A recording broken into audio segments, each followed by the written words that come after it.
Time and time again, it has been said that audio is more important than video, and this little guy packs a punch. So if you're looking to upgrade your audio, then this might be a solution for you. So when I started out on YouTube, I actually bought myself a vlogger kit, and with the vlogger kit, I got myself a DSLR camera, a lens, a Rode VideoMicro, not this one, the first one, and that actually made the biggest difference in my audio quality compared to using the built-in mic on the camera and the cheap mic that I was using at that time. Now, what makes the Rode VideoMicro II different than the first one is firstly the looks, and you'll see with this one it looks more like the standard VideoMic GO II or the NTG mic with this more uniform thickness throughout. And you also have the new shock mount that looks a little bit different to what we're used to with the Rode on-camera mics. But of course, this one works a little bit better with this mic since it is a little bit shorter. So firstly, in the box, you do have the mic as well as the shock mount.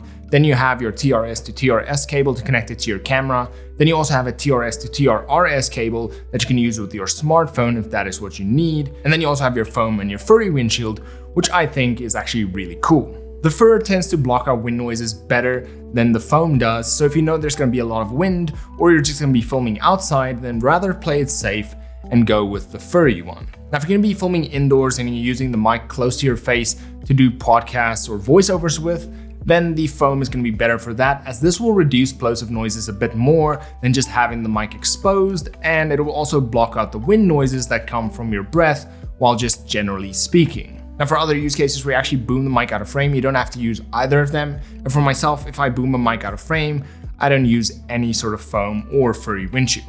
Now, what makes the VideoMicro II great is how easy it is to use. It is a simple plug-and-play system. You don't have any batteries that you need to charge. You can simply just plug this in, connect it on top of your camera to use for vlogs, or just boom it out of frame if you want to use it for your YouTube videos. Now, you can also have the mic close to your mouth if you don't mind having the mic in your shot, or you can use it for podcasts or voiceovers, but just make sure that whatever it is you're going to be recording to can either take a TRS or a TRRS connection, as this is the only connection that the VideoMicro has. Now, all of this is lovely, and it doesn't help that the mic looks good, it needs to sound good as well. So let's take a listen on how this mic actually sounds. So this is the quality of the VideoMicro II just boomed out of frame.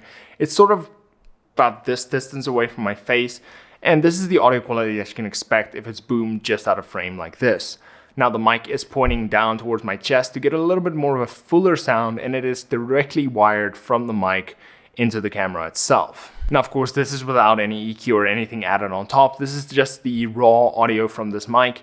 And if you want the mic to sound better, of course, then you can just add EQ on top. But this is the raw audio quality from the VideoMicro II. And this is the audio quality of the mic directly in your face.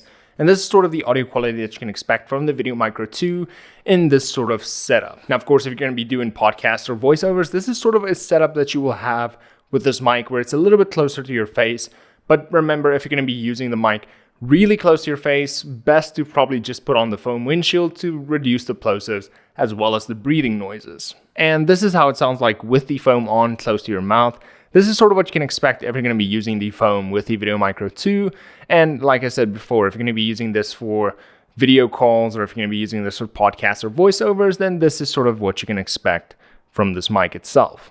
So what do you think of the audio quality from the Rode VideoMicro II? Now, from my previous test, I was really surprised at how good this mic sounds, especially for the size and the price of this mic. Now, the VideoMicro II, of course, does have its pros and cons, and the first pro has to be its size. This mic is easy to travel with, it weighs almost nothing, making it really good for vlogging, and the price makes it a really good option to start out with until you can actually afford more expensive mics like the VideoMic NTG or the NTG5 or NTG4 Plus. Now, the drawbacks compared to the VideoMic GO II is the fact that it only has a TRS connection and it doesn't have a USB-C connection as well. This is something I really liked about the VideoMic GO II as well as the VideoMic NTG, and that is the fact that you can use it with your camera, your smartphone, your laptop, and even your PC, and use it for a bunch of different things from creating videos, making podcasts, or even just using it for online meetings. This, however, doesn't take away from the quality of the VideoMicro II, but it's merely something that you need to keep in mind. For example, if you're looking for a mic that you can do anything with,